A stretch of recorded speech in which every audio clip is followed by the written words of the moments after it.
To order the regular meeting of the Building Board of Appeals for June 16th, 2022. Roll call. Paul Darling, Here. Robert Hart, Here. Kevin Cox, Here. Hugh Flack, David Arnsdaw, staff, Mike Lemieux, Here. John Reiser, Here. myself, Deborah Williams, and Glenn Dempsey, and Chris McFarland. Here. We have a quorum. Thank you. Any public commentary? Seeing none, move to approval of the agenda. Move to approve. Any second? I second. Those in favor? Aye. The agenda passes. The next item on the agenda is the approval of the minutes from the June 17, 2021 meeting. Is there any, those are attached to the packet. Is there any comment on those? Do you have a memory from about a year ago's meeting?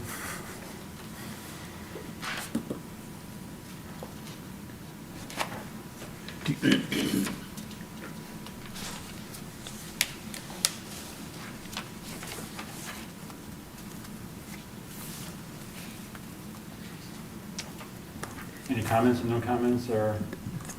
There are no minutes. I mean, it's the agenda, but there are no, There's nothing attached to that? yeah. The staff report, so Deborah, is there minutes from this meeting, or Oh. were those sent out, or those been previously approved? My apologies, it looks like I did not attach those, so we'll have to table that until the next meeting. Okay.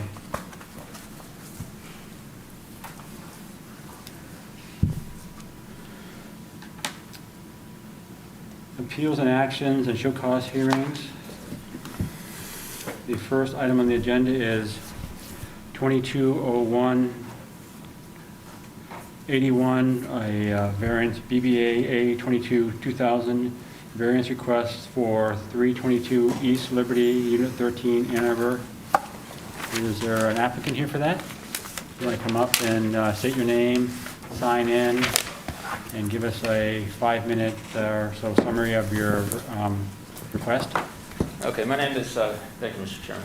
My name is Rich Kligman from Superb Custom Homes. We have Patrick Dyke, who's our designer, Alan Alcid, who's the architect, and Jason Bissonette from Soils and Structures, our structural engineer. Patrick, do you want to do a quick recap? Yes, and I'm unfamiliar with this particular process here, so it seems like you'd done some kind of a pre-hearing or gone through the documentation for the lack of being redundant. When we started this project, there was what we deemed to be a fairly unsafe spiral stair in that unit. In some conversations with the city, my understanding was that maybe under the rehab code, we could develop a revised design, a stair that would improve on the safety and welfare of the occupants in that unit. And given the structural condition of the unit being precast concrete and steel, and the fact that we couldn't really do any major structural changes with a high-rise building and other tenants in the building and other units we couldn't get access to, we did the best we could to make the opening as large as possible and designed a residential code compliant stair. Given the unit had fire suppression on both floors, means of egress on both floors, the fact that the stair that we had designed we felt was a vast improvement on the safety for the occupant, and given it's being used as a residential unit, much like a single family custom home would be, we felt that it was a more than acceptable solution. That was what was designed and submitted for the permit set, and it's my understanding until late in the construction process that we... Correct. During the course of construction, there was a conversation with the building inspector and the project manager at that time that stair did not comply to building code for the commercial aspect of it, which required wider runs and taller rises. At that point, however, once we had received the permit for the stair that we ended up building, we demoed out the spiral stair, and at that point we couldn't go backwards And the stair that we have is maxed out and complies with residential, we understand, not on the building side. But we're in a rock and a hard place, and that we can't go backwards, and until this meeting, we weren't able to go forward, so. And, for the record, myself as the designer, Alan as the architect, we were never made known that the stair was not compliant until Rich contacted me, a couple months from completion of the project, Yeah. after the finished stair was already built. Yeah. Anything else? We can have a staff report. Is there anything else, any other comments from the applicant? Well, we can go back and forth with questions and comments after you present, so. Staff report? Yeah. So just a little bit of, we'll go over the background just a little bit. I just wanted to point out that the violation was noted in October of '21, again in November, April of '22, and then again in April. In each inspection report, it was noted that the stairs were not compliant with the building code. Staff recommends that this application be denied. It doesn't meet the standards for approval. The code has not been misinterpreted. The provisions of the code do apply, and the reduction in stair geometry is less safe than what is required by the 2015 Michigan Building Code. The applicant states that the stairway was constructed would meet the requirements of the 2015 Michigan Residential Code. That code is not applicable in R2 occupancies. The 2015 Michigan Residential Code is a standalone code that only pertains to single-family houses, duplexes, and townhouses, and offers no provisions for R2 structures. In the introduction of the 2015 Michigan Residential Code, it states, "This comprehensive standalone residential code establishes minimum regulations for one- and two-family dwellings and townhouses using prescriptive provisions." 322 does not meet the definition of one- or two-family dwelling or a townhouse. The nature of the R2 building has increased safety concerns that are not considered in the 2015 Michigan Residential Code. And this is why it's under the 2015 Building Code.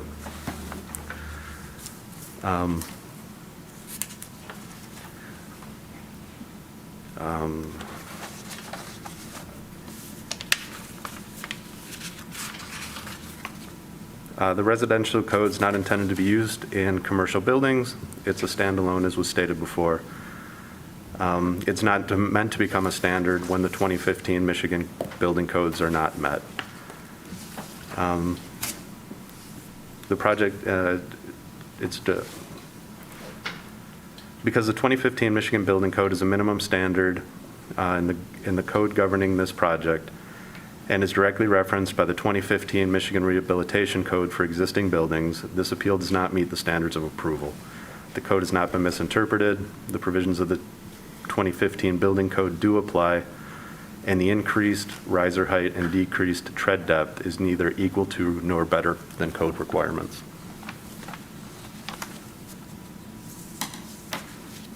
Okay, thank you. Does the board have any questions for the applicant?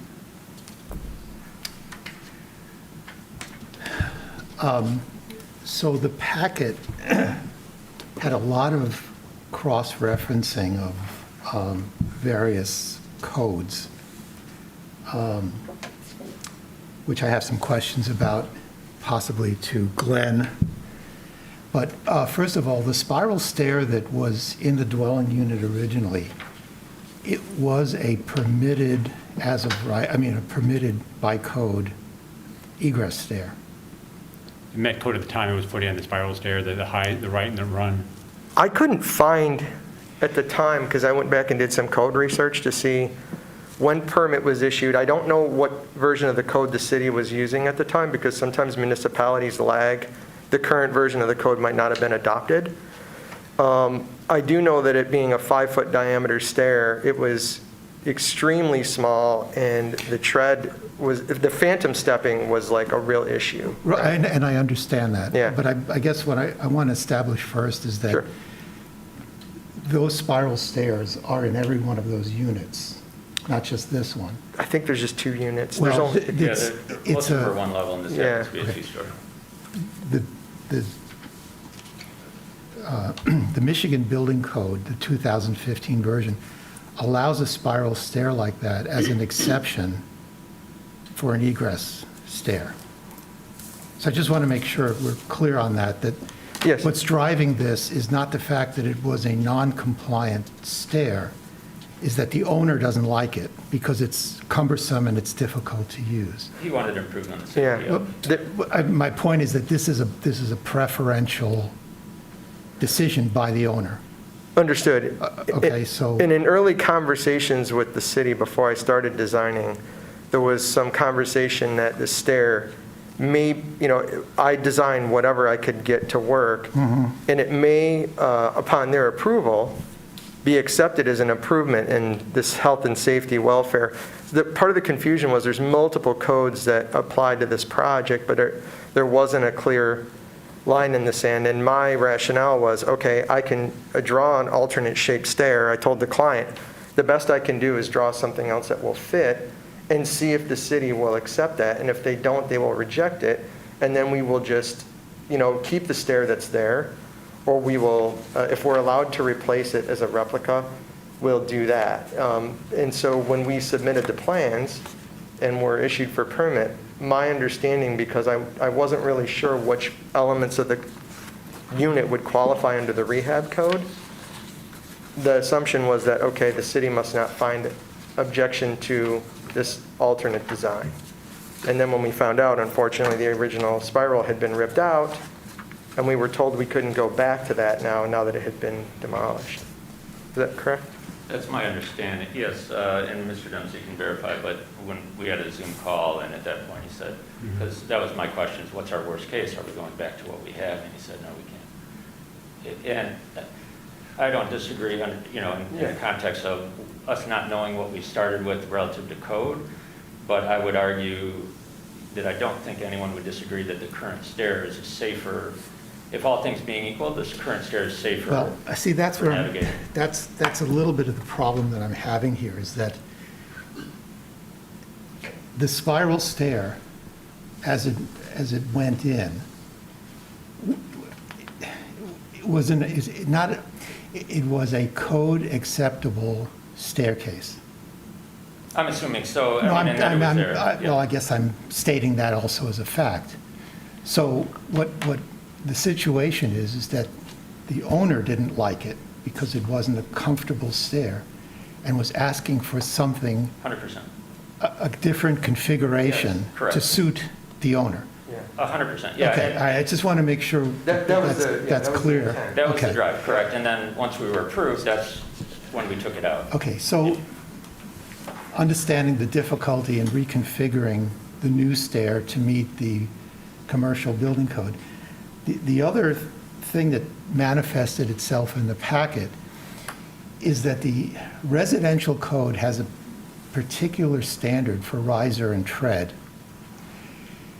which didn't match the narrative that your code consultant offered. So I guess this one is maybe directed to Glenn.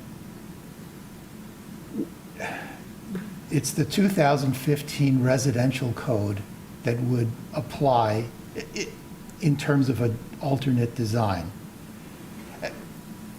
I'm not saying that that's the case. I'm just asking the question because, well, what I'm getting at is I looked at the 2015 code version, and it was a 7 3/4 rise and a 10-inch tread.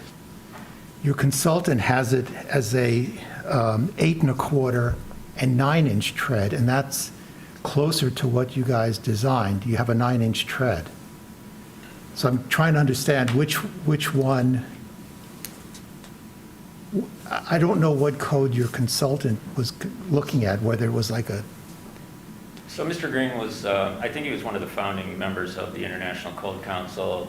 but that's not my question. No, But my question is really to Glenn. Oh, I see. There are two different standards in this packet that are listed for a residential staircase. And I just wanted to know which one might be applicable here. This would be an R2 type of construction, so it's a multifamily as opposed to a one and two family, single dwelling family. So the 2015 Michigan Building Code would be Okay, the so- applicable code because it's a new staircase put in Right, place. then I'm not making myself clear. The alternate stair that they're proposing, which hews to the residential code, which I understand is not really applicable in this case. I just want to, but it's cited a lot in the packet. I just want to know what the riser and tread standard might be under the 2015 residential code. Because there are two different sets of numbers that are Permitted showing under up in the residential packet. code versus the building code. Pardon me? What's permitted under the residential code, Yeah. rise and run versus the building code. So So- can I speak to that for a second? Yeah. So there's, the reason that we have so many step configurations, part of the reason is that the 2015 Michigan Building Code gives an exception for stairways within residence. So it doesn't need to meet the 7 and 11 standard of the building code. They can go down to the 7 3/4 by 10 within a dwelling unit. That's exactly what I wanted to know.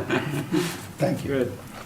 Very good. So let's just say for hypothetical reasons, 7 3/4 and 10, but you don't have a 10-inch tread. You have a 9-inch tread. I believe there's an exception for where, and if you want to pull that up, but the way that I interpreted Mr. Green's languaging is there's an exception if you can't get to that number. I don't see that.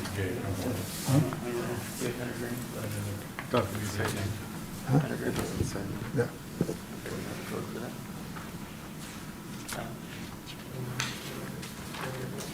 It might have been something else. Apologies.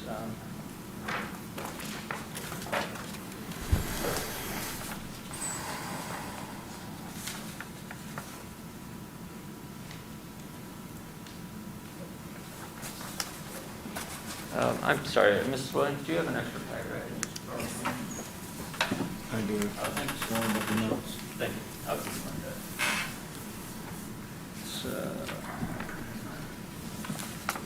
that. Okay. So I'm looking at,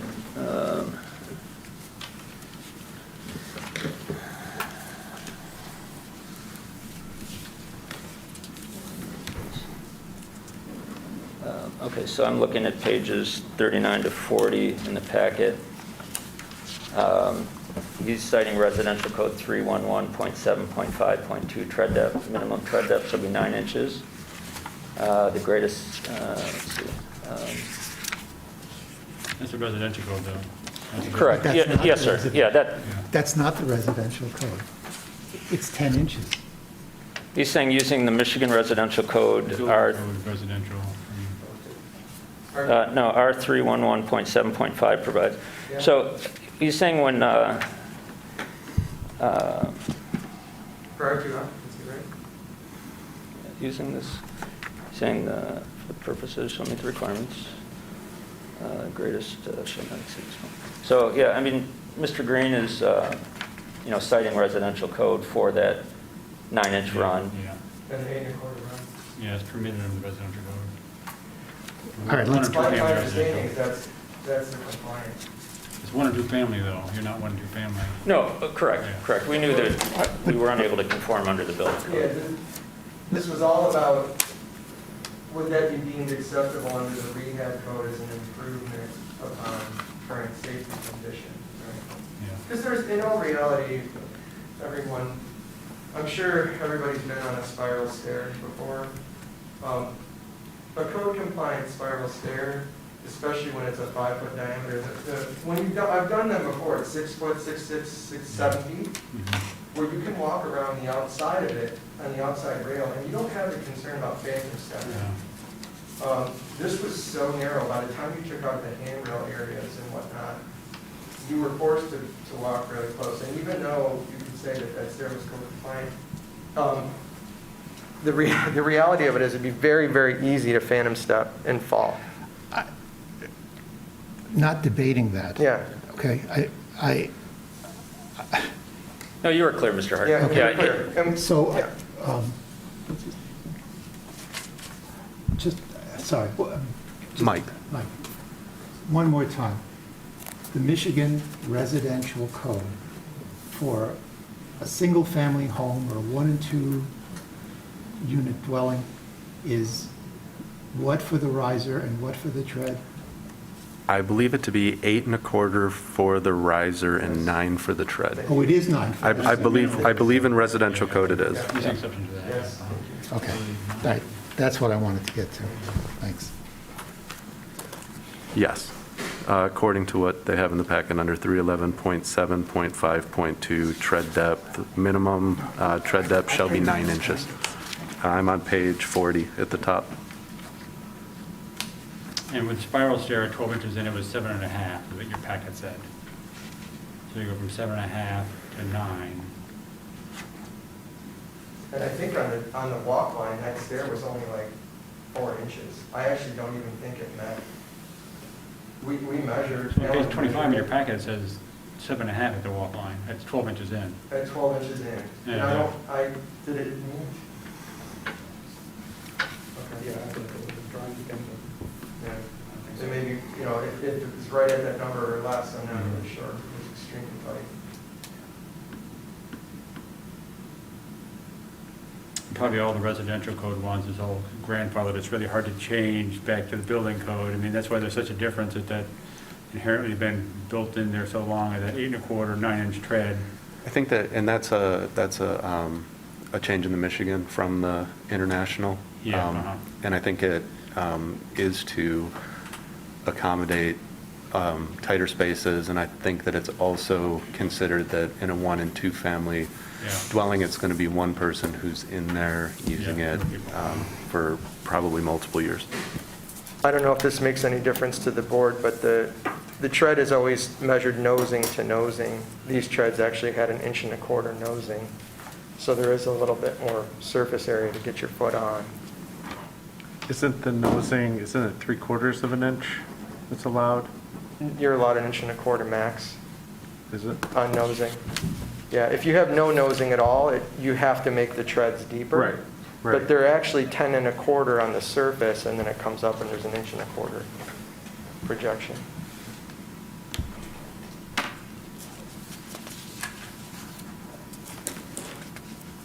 But I thought I saw in the packet, there's a drawing in here that has kind of a winder stairway on page 31. Is that That was- appliance stair, or is it? I drew that because that was an attempt, when I first started the project, to try to get the Michigan Building Code compliance there. Uh-huh. That winder shape was the most efficient shape to get it to work. Yeah. Uh-huh. And I still didn't have nearly the headroom. And then we went to, well, what would it take to cut the opening and move the steel? And that became Yeah. not a feasible solution. So again, under my understanding was that this element may qualify under the rehab code as an exception under the article that was referenced to me by the city. What is the headroom, in that scenario, what is the headroom limit at that stair? Is 6'8" it is required. 6'8"? Is required, but Yeah. in the winder, it was far less. What did you have in this one, less than that? I can't really. That's 511. 511, yeah, it's quite a bit less, yeah. 5'11", Yeah, and it's 3/4. problematic. If I could remind the panelists to make sure you use the I mic. apologize. It's okay, thank you. I've been told I'm a loud talker, but not that loud. Is there a handrail on the stair? Yes, sir. There will be. No, there is. There is. Oh, there is. This was just a diagram I drew as a exploration of riser and run and shape configuration.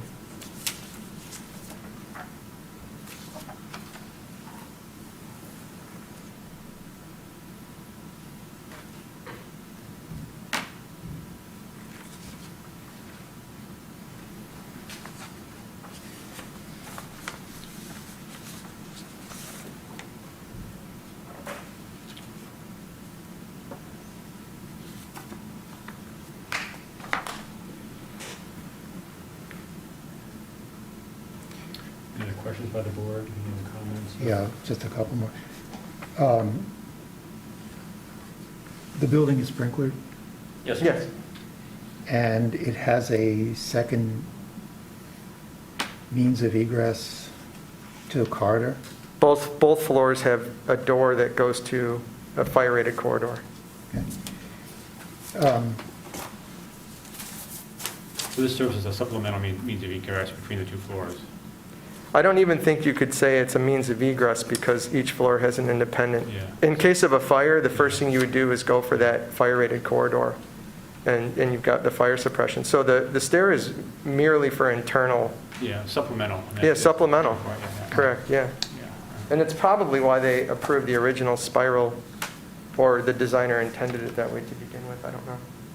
Again, that stair, that's the original spiral stair, is permitted under the building code as a means of egress, just the way it was configured. But again, not to belabor the point, nobody likes using it. I get that. Well, and Mr. Hart, I'm not sure too on the code, at what point it may have changed, but the fact that we can't go back to that too is part of our challenge of, in other words, if that was a code compliant stair and at the end of the day, you decided, hey, we don't like what you have for whatever reason, go back to what you had, we're told we're You not. should be able to do that, I would think. We were told we were not. Oh, yeah. We were told. You should be able to under the It's probably still rehab compliant with the code. Right, I was going to say the rehab code, I think you're allowed to do that. Yeah. And. just But so again, that it doesn't, it somewhat begs fluid, begs yeah. the issue. Yeah. The owner can't handle a spiral stair.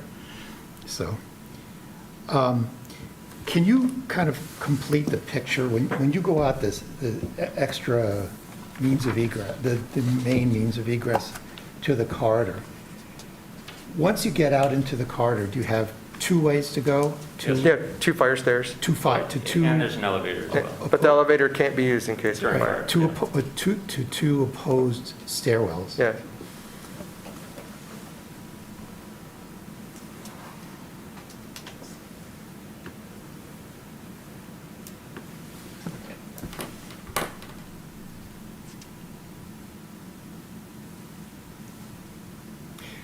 So if you didn't count or figure in the stair that's in question, and you relied upon the door to the corridor, it would satisfy, things like a common path of travel would be okay. Yes, sir. Yes.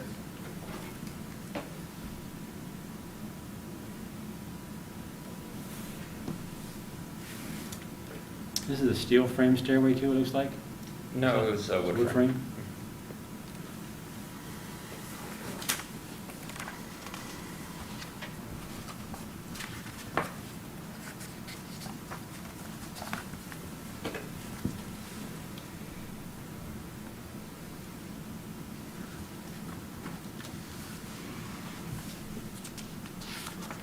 And all the other provisions of the stairway, the headroom, that complies, handrails, lighting, all that? Yes, sir.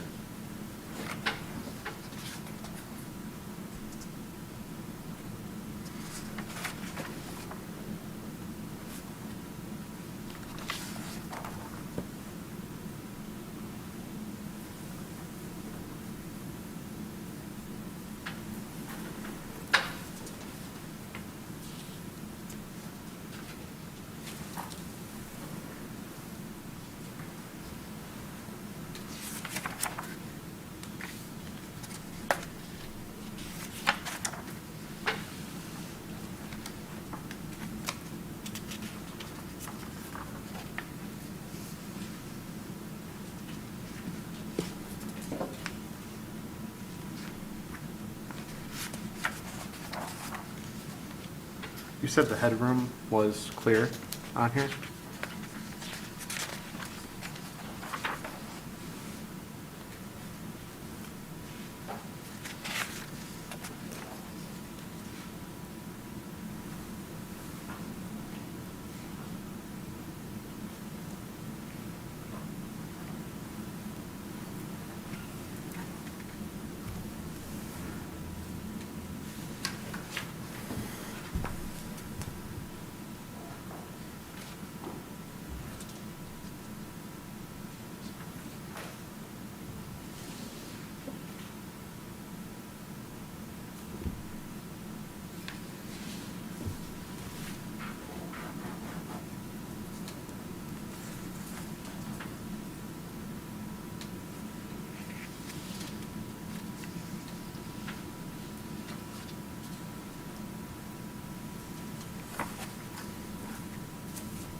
Working on a narrative, Huh? We're working on a narrative for, Yeah, narrative, right? yeah. A narrative motion.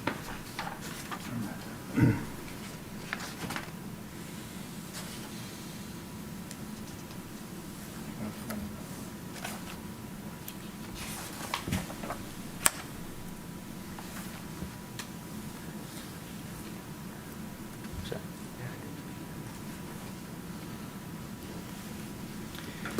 Okay, I guess so.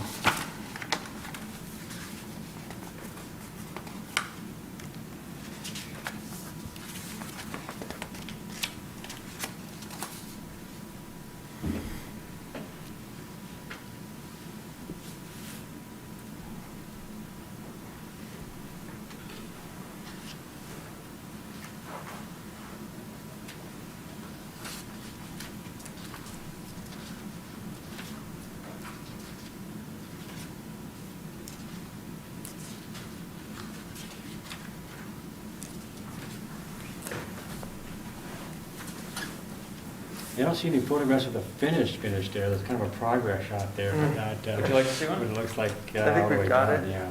Here, I'll show you. if I can put something.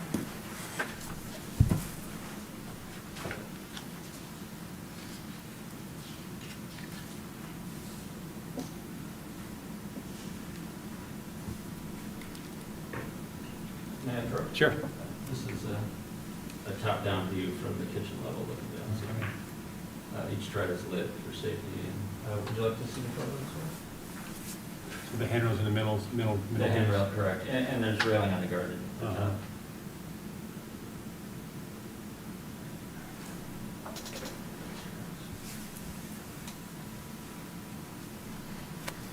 That's sufficient. Yeah, oh yeah, no, absolutely.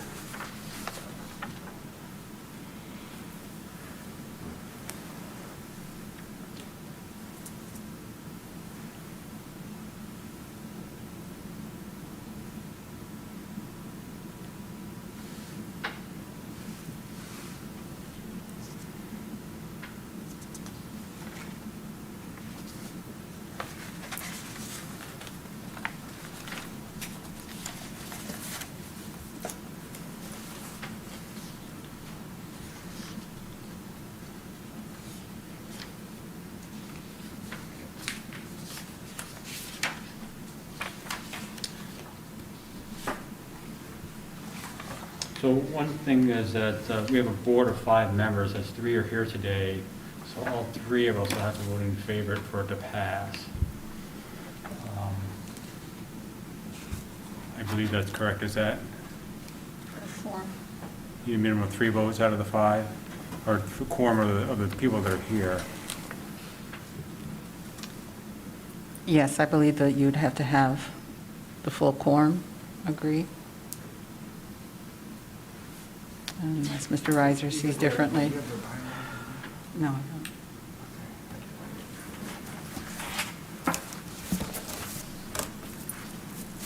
So in the past, when we've had that, we've given the applicant the option of tabling it until we have more board members. If you think that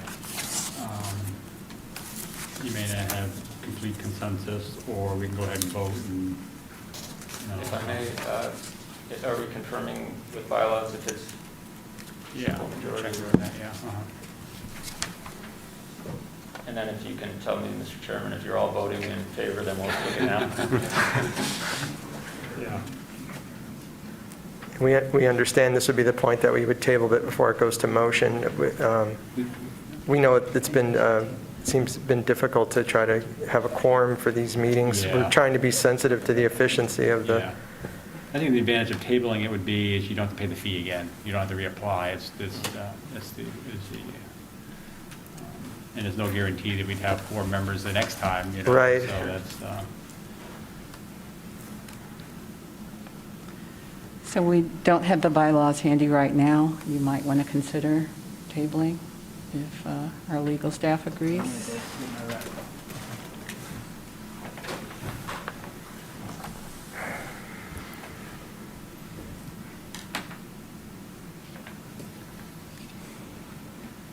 close to a motion, pretty close to making a motion? Or maybe we could We take a break, a 5-minute break. Well, he's going to get his laptop. Okay. While we're taking the break, can I just add something to the conversation? That even when you look at rehab code, in 403.1, it talks about alterations to any building or structure shall comply with the requirements of the International Building Code for new construction. Alterations shall be such that the existing building or structure is no less conforming to the provisions of the International Code than the existing building or structure was prior to alteration. Gives you one exception. An existing stairway shall not be required to comply with the requirements of Section 111 of the International Building Code, where the existing space and construction does not allow for the reduction. In my staff report, I stated that this isn't an existing stair, so I don't feel like even that portion of the rehab code covers this alteration. I would agree with that. Yep.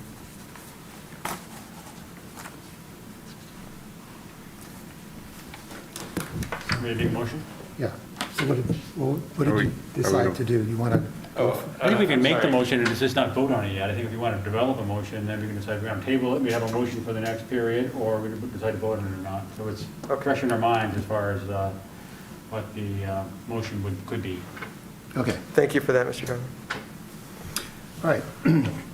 I move that in case BBA 22-2000, the appeal of the building official's decision that the work to be performed at 322 East Liberty, Unit 13, is granted relief from Section 1011.5.2, and the Building Board of Appeals reverses the building official's decision for the reasons as follows.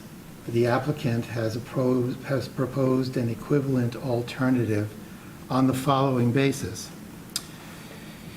That the circumstances of this construction concern the owner's inability to use the original approved spiral stair. That the proposed replacement stair is a supplemental communicating stair and not a primary egress stair. That the proposed stair meets safety provisions of the 2015 Michigan Residential Code for a single dwelling unit, that with further consideration that the building is sprinklered and has a direct path to a primary second means of egress, and that this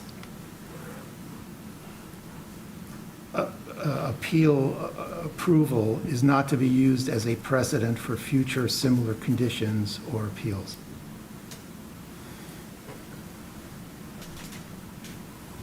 Do we have a second on the motion? I second that. Any discussion on the motion?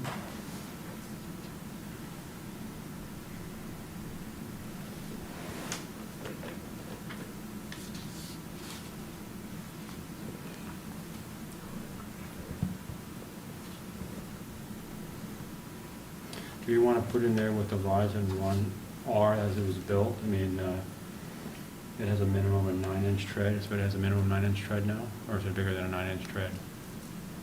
Is the tread built 9 inches, or is it? For what you would deem as usable tread, yes, Yeah, it does. okay. It does. The actual tread is deeper, but you'd be. With the nosing. Yeah, by the definition of Yeah, code, it'd right, be known yeah. here. And the rise is, the rise is equivalent to what the spiral stair was? It's the same number of steps as the spiral stair was, so the rise is the same? I can't say that to be true. I just, You have the plan? You don't know? yeah. My goal was to be under 8 1/4. You know, when you're dividing it by an equal amount, Yeah. there's some big ranges sometimes. Yeah, And yeah. being able to meet the head clearance, if I went another riser, I would have not have met the head clearance. So it was like the maximum I could go. Was I clear in that, saying that? Okay.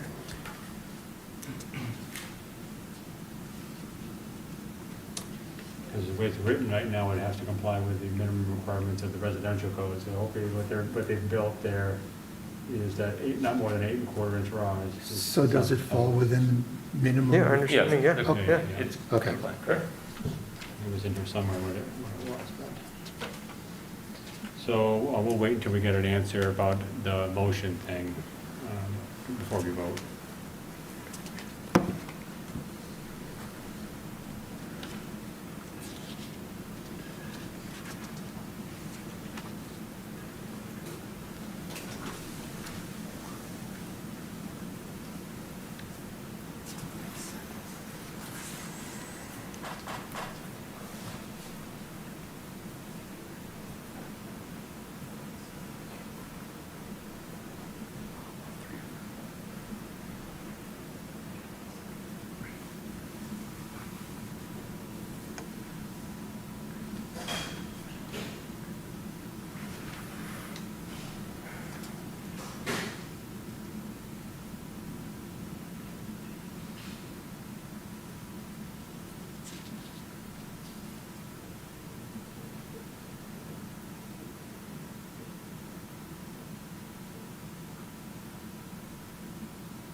Yeah, It says 9. I think it's an exception of Michigan to 9.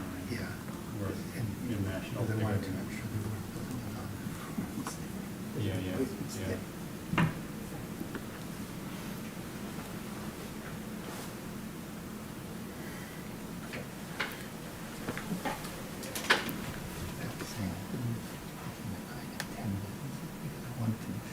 Is it possible I could hear the motion again? Is it possible that I could hear the motion again? Did you get the motion, Deborah? No, he would have to repeat that. Can you restate the motion, Bob, or summarize the motion for? I missed part of it when you read it the first time. I was just wondering if you could reread it. Play it back. You guys kill me. Yeah. This is a voluntary position, right, Mr. Hart? it It's not like you're paid for this, right? So, can I paraphrase? You want? Oh, yeah, paraphrase. So paraphrasing,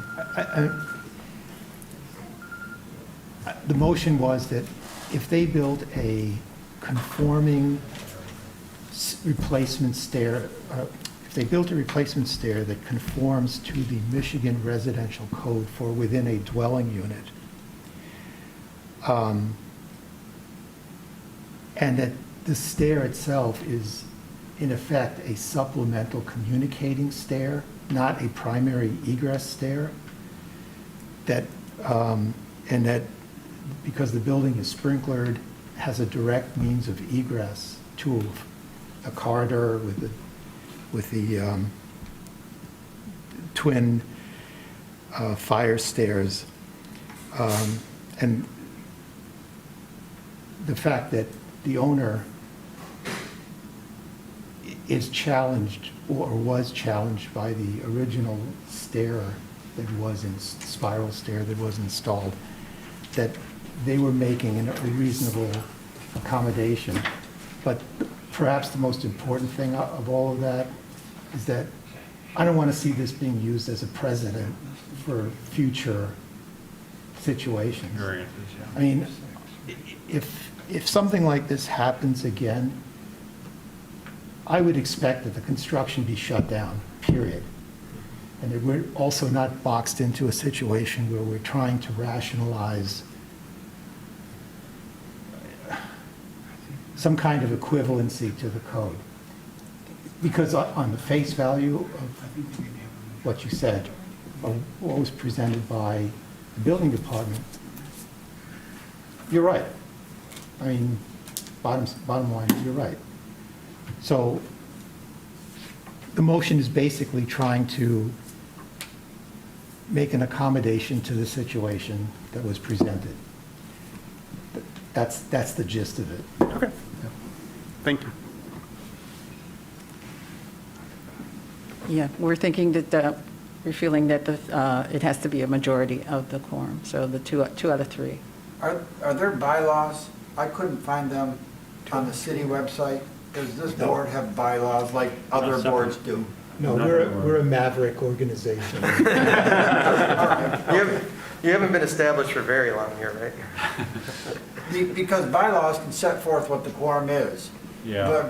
But if, I don't think this board has any different bylaws we could follow if there are bylaws. I want to follow Yeah. whatever those are in Yeah, case, yeah. you know, people feel aggrieved, then they can Yeah, pursue an action that we didn't follow our rules. Yeah. So there is this still DeRosset Hale Single State Construction Code, which says that the Construction Board of Appeals, or like Building Board of Appeals, MCL 125.1514, shall be created consisting of not less than 3 nor more than 7. And we have 6 on ours, Yeah. 3 of whom aren't here, so we have 3, Yeah. and that's quorum.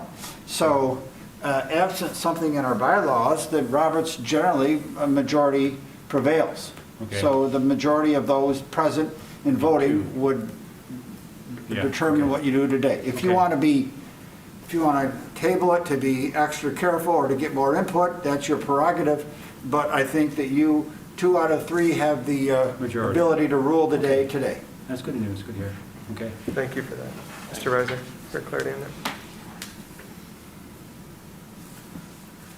So any other further discussion on the board about the? The only question I have is, can in the future this happen again, they come back and we're held liable and saying, well, you did it here. You accepted it here. That's what he's trying to. As long as, I'm trying yeah, really hard to make it clear that this is an exception An exception. and not a rule, and that Right. nobody comes back and says, uses this as a precedent. Yeah. correct.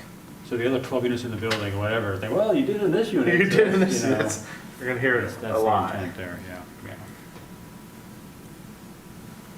And again, Mr. Darling, or Chairman Darling, I think there's only one other unit that does have a stair. I totally agree Okay. and understand with your So the position. motion coming back is one more time, right? Yeah. Right. But I there really are like a that lot stair of, there. in point of fact, there are a lot of other buildings Oh, going up in sure. Ann Arbor that kind of mirror, Sure. this kind of arrangement, so, so. So we have a motion, we have a second on the motion, right? Is that- We have a motion and a Okay. second. You gonna take a vote? Those in favor of the motion, say aye. Aye. Any denials? No denials, so it passes 3-0. Thank you very for your much time. for all your time and energy. And Thank you. Thank you. Sure. Thank you.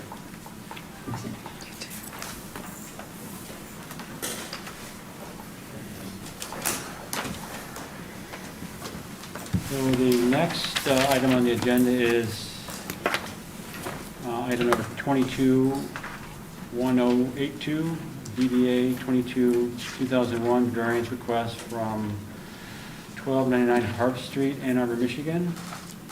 Is there a applicant here? You can step up, sign in, and tell us a little bit about your appeal. You're I'll signing get you here? after. Oh, okay. Hi, my name's Jim Scrivens. I'm with Reuter Associates Architects and representing the owner of the property at the location. Quick background on the house. Our house was built in 1940. Our client, his parents purchased the house in 1994. He inherited the property from his parents, and in January of this year, he wanted to rent the parcel. So he had the Housing Commission come out and perform an inspection and found some violations in the home. Mainly, well, they were in the home, but the basement was considered not to be permitted It was, at some point, about 40 years ago, the basement was finished at some point. And so we have been working with the building department to come up with we looked at the things that were in violation of the housing code and brought those up to compliance. But we are still have 3 items that we're asking for today. One of the issues is the hallway that's in the space is 2 1/4 inches short at one end of the corridor or the hallway area.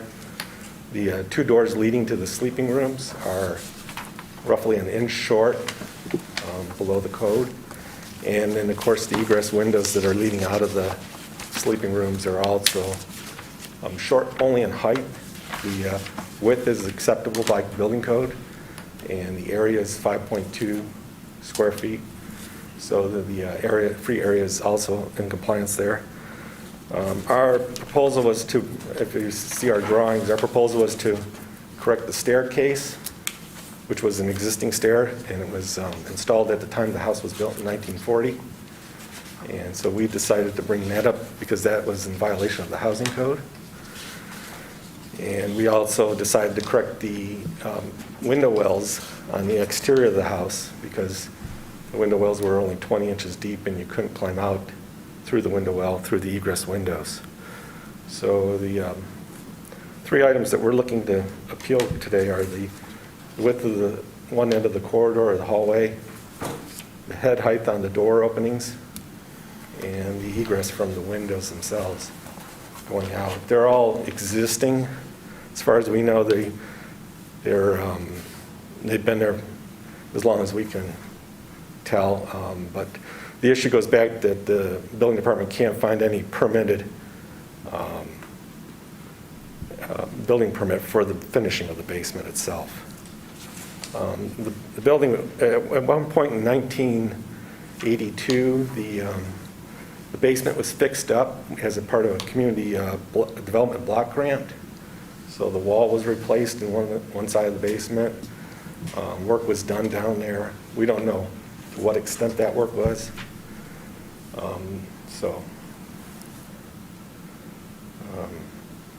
I think that's basically the situation that we've got going right now. So. Thank you. Staff report? Staff recommends this application be denied. No permits were issued at the time of construction. So now the area needs to meet the requirements of the 2015 Michigan Residential Code. In its current configuration, it does not meet these requirements. If the renovation did take place 40 years ago, it would not have met code at the time. I'm referencing the 1981 BOCA code, and that's at the end of the report, which is pretty similar to what the requirements of the 2015 Michigan Residential Code are. And it's correct. It was the issues were realized during a rental inspection that happened January 11th of 22. Thank you. Does the board have any questions?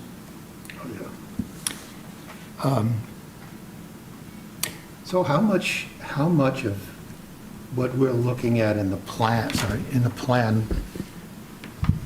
was existing, or? Everything was existing on that plan except for the staircase. We are proposing that the staircase was a really tight wedge-shaped tread, and it was built in 1940. We proposed to come in there and put a new winder stair that's fully compliant with the 2015 building code. Okay. So we're doing that, and the owner's pulled a permit and is now proceeding with that work. We saw that as a means of egress, and so we wanted to make sure that that was acceptable. So, and you said the exterior wall with the windows to those bedrooms? Well, the exterior wall on one side was, part of the community block grant program was that the exterior wall on the west side of the house was replaced. Part of the community block program also had those basement windows on the east side of the house as damaged and broken, and they were to be repaired or replaced. So we don't know what exactly happened at that time period, So those windows they look existing or from the 1980s when the work was done in 1982. So that's all we can tell at this time. So the window weld. The window wells were The existing. The wall with the window wells is, what actually is that? Is it a concrete wall, a block wall? It's an 8-inch CMU wall. An 8-inch, okay.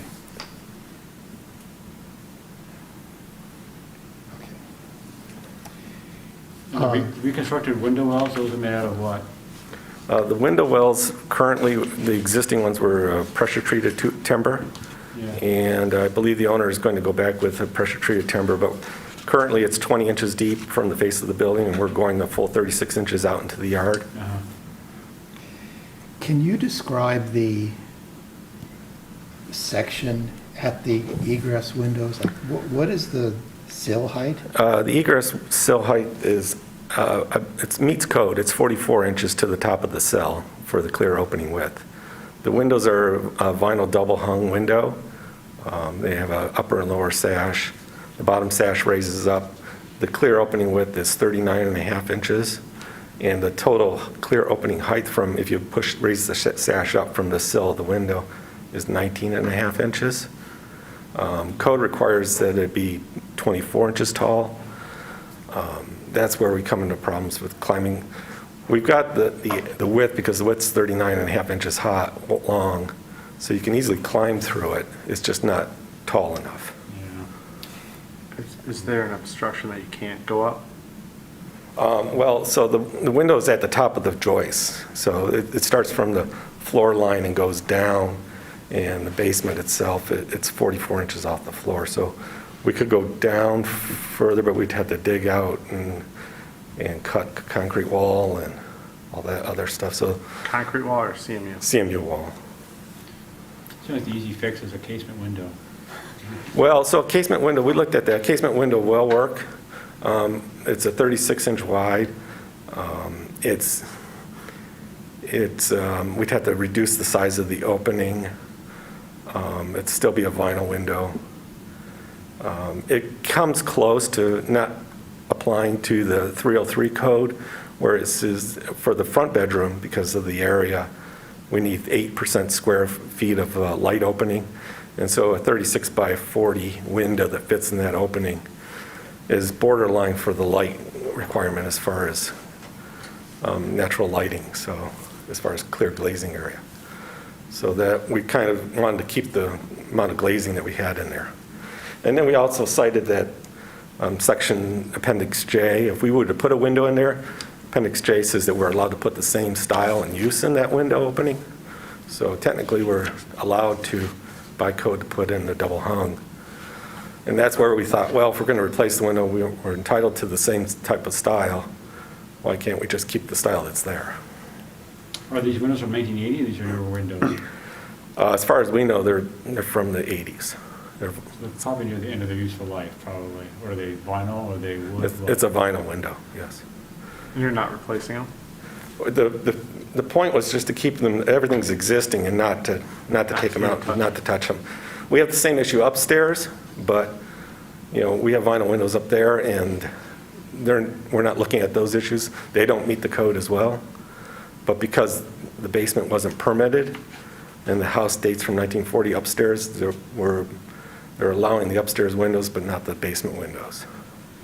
But they're trying to rent the space as a different unit, which they didn't before. That's what's triggering this. Yes, because he's trying to rent it. Yeah. That was cited up in the housing report. Yeah. And it currently meets the housing report. The window, the way it sits, meets the housing code. So, and the doors do, and the hallway does. So we looked at the item, the only thing that didn't meet the housing report was the staircase, and we're correcting that. And then as far as the building code, we thought that the window well, if we correct that, would make it easier use out of the window to climb out of, so that we're trying to correct that as well. I think the real test is see if the owner can get out the window. Can I comment on that?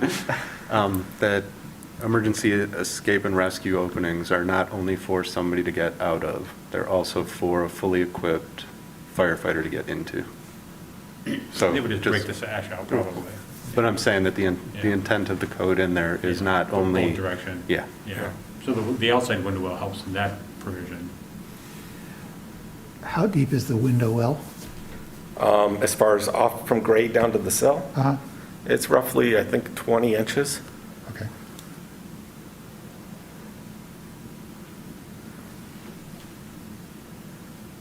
What's the lighting in these spaces? You said that if you would change the window out, you'd be worried about the lighting, but I know there's mechanical makeups you can make up for the artificial lighting. Yeah, so I mean, the lighting's pretty good right now with the windows, but the code says, in section 303 that it's 8%. We currently have about, it's 10.5% right now with the existing window. And if I were to put a smaller window in there, that would be a casement. I would be right at that borderline with the glazing area. So that's kind of what we didn't want to reduce the lighting, the natural lighting in the space, at least the front bedroom. The back bedroom, if you look at the plan, there's a back bedroom. It's got 2 windows, and that has a substantial amount of lighting in there, so. You have a section where the doors are, and it looks like there's space underneath there. For the Yeah, the you've 2 got doors, 85 You have an 85-inch ceiling height, Oh, there it is. and then you got a 6'5" door, but it looks to me like you got 4x4. well, there's a floor beam in that right below, above the door. And so I have, what I measured on site, it looks like to be about 1 inch at the most from the floor beam to the top of the head of the door there. Don't know exactly, but we didn't want to have to tear the doors out and try and, we weren't sure whether we were going to be able to raise those doors just 1 inch to get that clearance to meet the building code when it meets the housing code currently.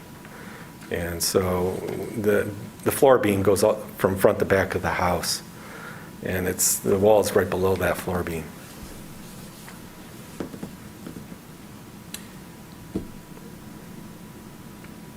And that's for bedroom 1 and bedroom 4? Yeah, both the basement bedrooms, yeah, bedroom. Is there a reason why this isn't going in front of the Housing Board of Appeals? Because it was unpermitted work, I see. so that falls under building department's jurisdiction, not housing. Okay. And it seems like a lot of it, they're addressing the housing code issues, so they would need a variance. Well, it's all because this But- isn't permitted. And if you look, yeah, so housing code is for, dwellings that haven't been altered so that they Yeah. can be used in a different manner. This dwelling was altered and then is trying to be used in a different manner, so I think that that's where the difference is. And here, again, it wasn't part of the owner purchased the property after this work was done. This is it was done prior to the owner ever purchasing the house. The original owners were his parents? The original owner was his parents. They purchased the house in '94. He inherited the property after they passed away. So the work seems to be done, that was done in the '80s, from what we can tell. So it was prior to them owning the house. So if you reframed the door, the head of the door, so that it was right up to the underside of that joist, would you get your 6'6"? Up to the beam? Up to the beam. So- Yeah, it's questionable whether we could do it or not. We might be able to pull them out and reframe them. There's a section in Appendix J that says that doors being replaced too. I think it's, what is it?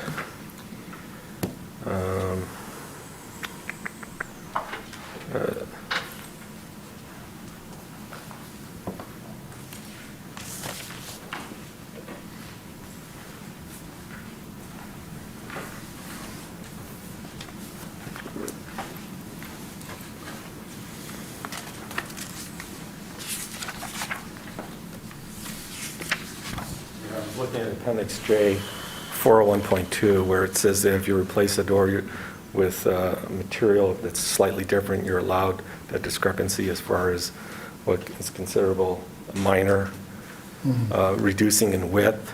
And so if we take this door out, we're entitled under Appendix J to maybe reduce that width or height just slightly. So we thought, well, if we have to do this anyways, then why can't we exercise Appendix J in this case? What's the smoke detection fire alarm situation? There's interconnected smoke detectors in every sleeping room and on every floor that we can tell. They're there, they're working. Is this space currently occupied? It's not occupied currently because the work's being done right now. What work is being done right now? The replacement of the staircase. Okay. And this, is one unit in this house, or they're renting the basement separate from the rest of the house, or? is how So many units? it's 740 square feet. The first floor has got a living, dining, and one sleeping room in the rear, bathroom and a kitchen upstairs. The downstairs has got 2 sleeping rooms, a bath downstairs, and a kitchenette in the basement as well. So this will be a regular apartment? it would be a regular single-family rental, is my Single understanding. Renting the whole house? That's my understanding. But With it's one not story being and a set up that way. I don't, it's set up as a single-family rental. I think that's what the owner is planning on doing. I think that's what it's always, there's no division between the upstairs and the downstairs. So There's no 2 forms of entryway or anything like that? there's a side entry and a front entry, and you could, there's a door at the top of the stairs, but it's not lockable or anything, so it's not like it's, But a handle being switched out? well, yeah, I don't know. Right now, it's not lockable. They're connected together, Okay. the spaces. What is the hardware on the bedroom doors? The hardware, it's a knob, or currently, No, I right? mean, are they lockable? Are they privacy locked? No, it's a passage. It's a It's a passage. passage? Yeah.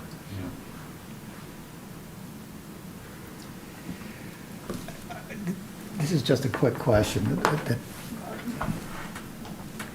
It's not so much code-based. In a case like this where you have an egress windows, right, that you're really relying on, and it's a double hung situation, and it's a day like today, what's the likelihood that someone's going to stick an air conditioning unit in there so that that window doesn't become functional as an egress window? If it's a casement, is that what you're No, asking? no, Or no, if it's a double if hung. it's a double hung? I mean, it could happen. Mhm. So, ahead of making a motion, I don't see any reason why any of these things couldn't be rectified. I mean, it's not a voluminous amount of work in relation to what's already been done. It all looks eminently doable. The wall itself would be problematic in the hallway. With the tile in the bathroom and the floor? Yeah, the hallway? tile in the bathroom and moving that hallway. To move that wall 2 1/4 inches seems a little difficult as far as tearing into the space and having to move that wall over. The hallway itself is 20 feet long, and it's shorter at one end. And it makes it, What's the ceiling? Is it a lay-in ceiling, or is that a gypboard ceiling? it's a drywall ceiling in the whole space.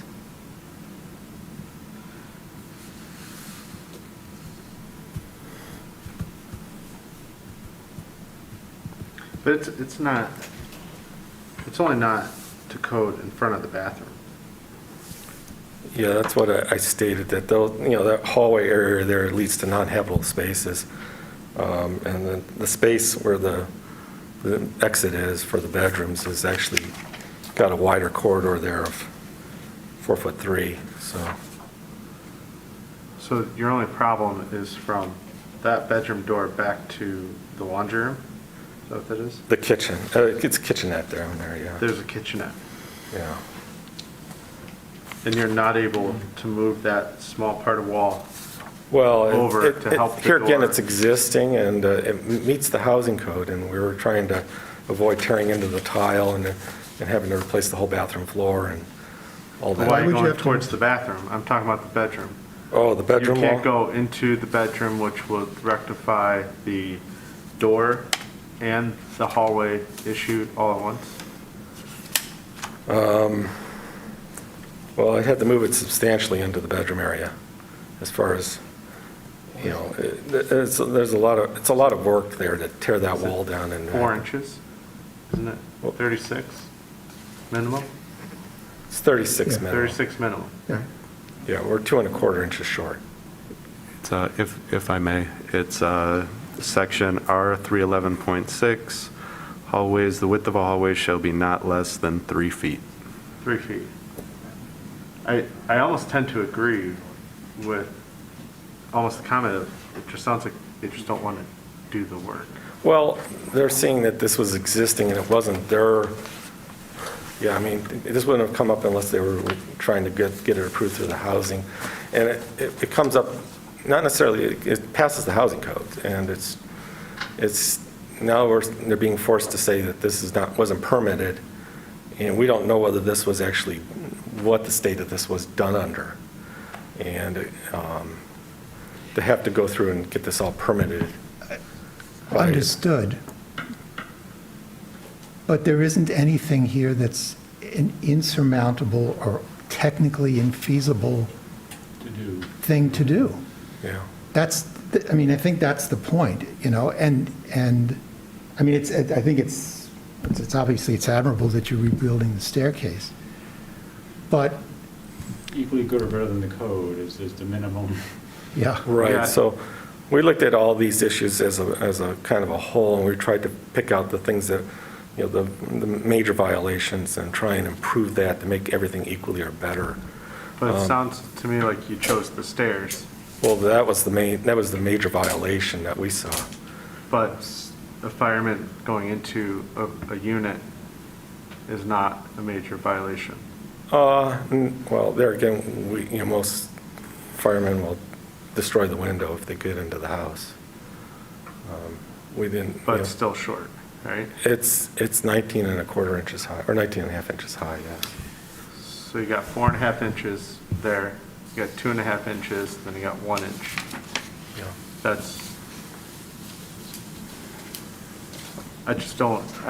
Me personally, I just don't see there's not an inept inability to change out some things to say, yeah, you're right, you can't do it. You know, there again, it's just that we thought it met the housing code, the client met the, you know, and he would like to not have to go back and fix something that wasn't his responsibility. And saying that it wasn't, you know, he seemed to think that this work was existing prior and didn't require a permit at that, you know, it was already permitted or done by someone else. He took, you know, he inherited the house, and now he's being burdened to have to fix things that It hasn't been rented. Who's been living there if it hasn't been rented? He's been living there? his parents were living there. I don't know if he was renting it out after that point period, after he inherited the house from his parents. So he inherited the house, now he wants to try to make it a rental. To me, it just doesn't seem like get a couple doors, try to move a couple walls. It's not like there's a beam right there that he can't break through, or there's a solid beam underneath, top, bottom. It's masonry wall. Okay, well, there is a beam underneath the doors currently. But you can move that wall 2 inches in. Well, the beam is like 7 or 8 inches wide, so if I move that wall, I'm still underneath the beam. But if you move the wall 6 inches, you would clear the beam. It would be more than that, probably have to be at least a foot just to get, But you're talking, for the door part of it, it sounds like we're talking fractions of an inch. I mean, if the door went directly to the underside of the beam, would you have the 6'6"? I don't know for sure. Yeah, And just we look at didn't, we didn't that. tear into it, and I Well, don't, then you have the issue, if you get that door to work, the hallway's not wide enough right outside that door. Well, I think, I know what you're talking about. Right. I think actually moving the door is one thing, but the Right. wall is something else. And however, the moving of the wall and the door in that particular bedroom might work out, Right. it would solve Two things, yeah. two things. I agree Right. with you. So, Here again, like I said, we're talking about fractions of an inch for these things, and it meets the housing code, and the owner felt, if it's better than most of the houses in the city, that, it comes down that's to... not, I'm sorry. Yeah. I'm really sorry. That's not relevant. I understand. Okay? A lot of the other houses in the city are super questionable how they ever got passed. For what is being presented here, again, I don't see that it's such a tremendous burden out of what they're going to get for this to do this work as a matter of construction feasibility, cost, and improved safety. I mean, I'm very well familiar with the limitations on a double-hung window in terms of egress, because I have the same existing situation from 50 years ago in my house. I can, believe it or not, I can get out of a 1-foot, 9-inch window opening, but it's not easy. And it doesn't have to be that way. And they have the wherewithal to fix that by just changing out the window. Yeah, but there again, that Section J allows us to keep the same style. If it was compliant at the time it was built, but it may not have been compliant at the time it was built because they didn't get a permit. Yeah, and We don't know if, those windows were there from the time it was built in 1940. So they were replaced at some point in time. So, Yeah. if they were replaced with like style back then, why isn't it acceptable now I don't today? think there's ever been 19 inches clear opening, though. I know, but, 19 J, height. Section J is there for replacement. I don't know what style, what window was there when it was replaced in the 1980s. So there again, it's just, we go back in there, we're allowed to replace this window, keep the same style and function of the window under Section J. So technically, we could put that window back in there again, and it would still be code compliant. It's existing window. It may not have been a bedroom before, I don't know. Well, so I got documentation from that people were living there back in the 80s, based on the permits that were done through the Community Development Block Grant Program. So we know that people were living down there. So it's all in the city's archives. So those windows were there prior to probably when the house was built. Now, they were replaced at one time. And so those, it's the same situation that happened back then. They put new windows in. That would have been the same issue that if it happened back then, it'd be looking at the same issue we have today, so. I just don't see it as that much work. And I know everyone has a different, Yeah, mindset we or just see the whatever, windows as a but- mute point. If I'm entitled to put that function back in there, why can't why can't I take the exception J and just use those windows that are currently in there as the window itself, so.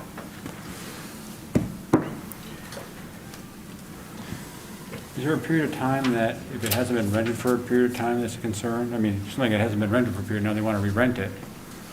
And do some of those things, we're going to bring it back up to code because he hasn't rented it for, I don't know how long it's been vacant as a rental at that down that level, I don't know for sure, multiple years. possibly, I don't know for sure how long he's had the property. I mean, his parents had the property in '94 and he inherited it. When's his last rental inspection? I guess that would be a trigger. They do a This rental was, inspection. no, he hasn't had a rental inspection. January 11th was the first time he's had a rental Okay. inspection, because he was looking at renting the property. So if people living down there without housing inspection, that's what it sounded like. Some, Renting, yeah. People were living down there prior to that. Yeah.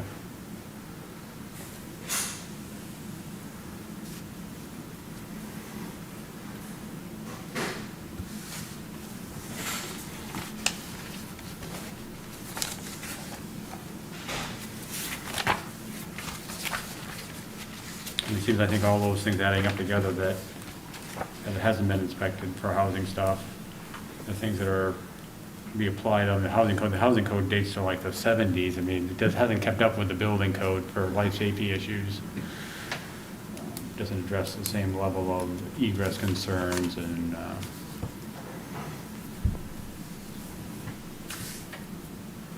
I mean, those windows are probably near the end of their useful life, probably gonna have a seal failure, and they're gonna put the same window back in versus a window that would be, you know, Well, I egress. mean, so the windows seem to be functioning fine, the way they are.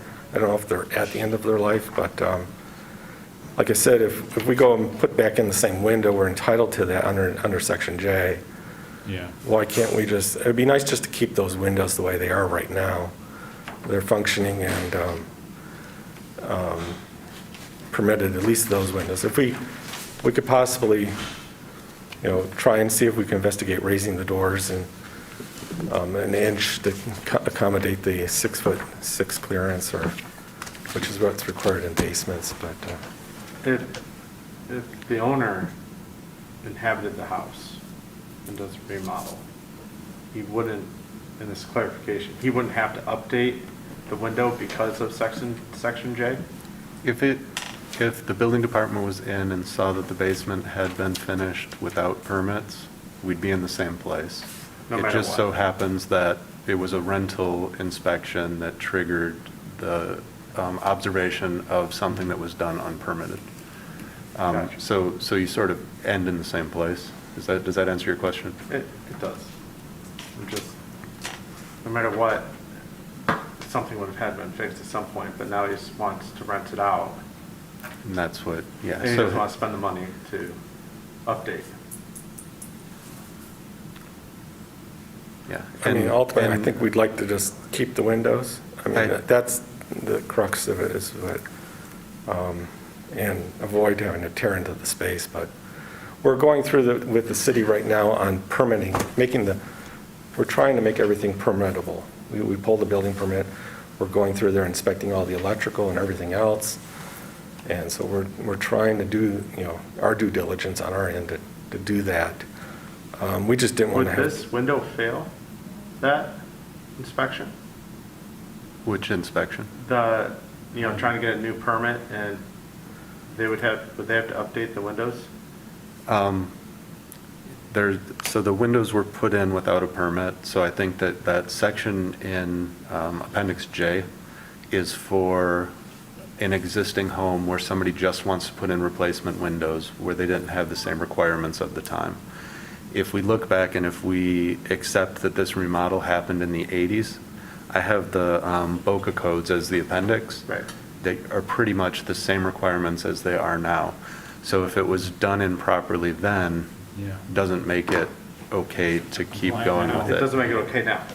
Right. Had it been, had the requirements been different, it had been permitted in the 80s and remodeled, then they would be able to replace that window. But because of the way that it happened in the situation, it doesn't, I don't think that Appendix J Right. can be used in this situation. If they were to go 4 inches lower, is there a maximum height for egress out of a window to So- make a new window work? Is that, Florida cell height is 44 inches. They would go below that, so they could make the window taller if they wanted to keep it a double hung, yeah. So, again, I don't know the exact measurements, but putting a casement in there might Yeah. resolve the issue. and we don't know if a casement window would actually work? It'd be narrower, probably. 36-inch casement would work. It Yes. would work. It would be 6.3 square feet, yes, a 36-inch casement. It just reduces currently, it would fit inside the opening, but it would reduce the amount of, You would have to build it. build it in. We'd have to build it down. He's gonna rebuild the window wells, just make them 4 inches deeper and lower the sill 4 inches. Well, I don't want to have to cut the concrete wall out. That's It's the, CMU though, right? yeah, it's CMU, but. Yeah, so I knock mean, out one more course and put a sill in there and, yeah. Yeah, so, I mean, I guess the easiest solution would be to change the function, but if we're allowed, well, like I'm saying, is if we're allowed to replace the window, it's an existing window with like use, it was my impression that we could claim Appendix J for the new window. But you can't, right? Because it wasn't compliant when it was built. Well, I mean, this window, the opening was there since the 1940s, since the house was permitted originally. So, But you don't know what the use was. There's probably a change of use involved here as well. it's a single-family residence. It's always been, Well- But now it's going to be rental. It'll be a rental. yeah, but it's always been a single-family Well, residence up to this housing. point. Yeah, but moving forward, Yeah, you're changing the use from residential to a rental. It's the same use, but it's just. it's same use. Right. Still The, still residential, but can- it's rented, it triggers other stuff. Well, I mean, I mean, there's bedrooms upstairs too, right? Every floor has a bedroom and a kitchen. So, I Yes. mean, the basement could have been unfinished in 1940. Small basement windows down there that he made bigger that put the windows in the 80s. Well, so the basement, according to the documentation that I see from the city, from the community block grant program, when it came in and inspected, that basement was subdivided, so that there were people living down there. So the information that I found out says that it was being used. It wasn't unfinished, but it was being used, because they replaced the electrical down there, and they wired those rooms with new switches and stuff. So it shows in the community block program that they fixed up those rooms down there. That was in the 80s? That was in the 80s. So it says that in the work description of that work. So I know that those rooms were being used down there. There was a letter to the city from the owner at the time saying that her family was living there at the point. So I've got that documentation that the resident that was living there was using that space as well. So whether it was in the same state, I don't know. It was being used as a living space down there.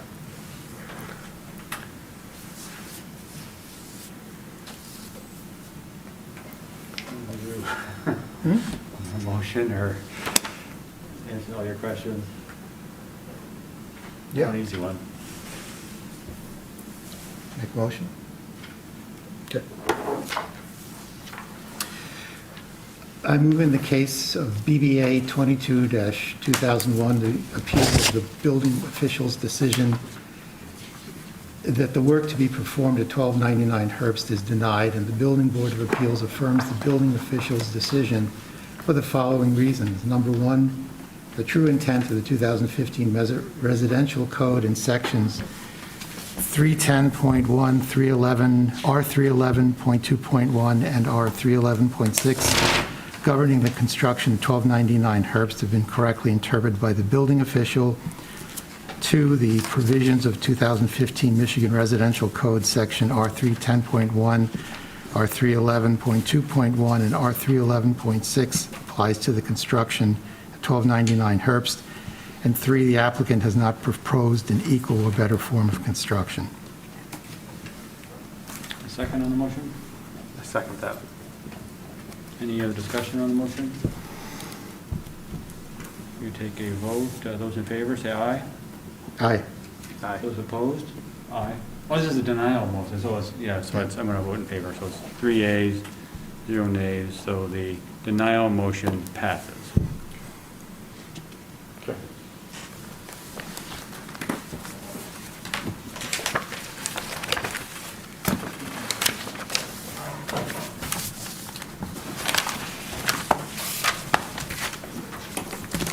Next item on the agenda is old business. Nothing listed there. Next item is new business. Any new business discussion? We have a new person on board. Welcome. Welcome. Thank you. And we have a motion for adjournment? Move to adjourn? Those in favor? All right, aye. Adjournment passes. We are adjourned at 3:03.